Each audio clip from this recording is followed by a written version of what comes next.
Hello and welcome to our video tutorial series on the web tool Genially. We have several objectives today, including creating an account on the Genially website so you can create Geniallys, creating your first Genially project and making some simple edits to it, such as adding interactive elements to your image, and adding complex media like embedded pictures and videos. With that in mind, let's get started creating your Genially account.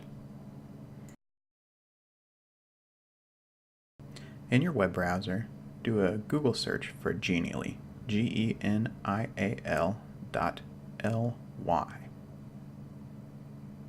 Click on the first result that comes up, and you'll be taken to the website for Genially.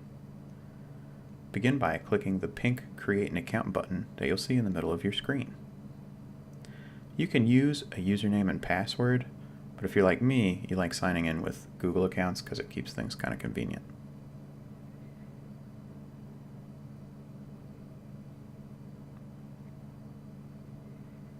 Input your Google account information if it doesn't pop up for you automatically, and in no time, you'll have your Genially account up and running.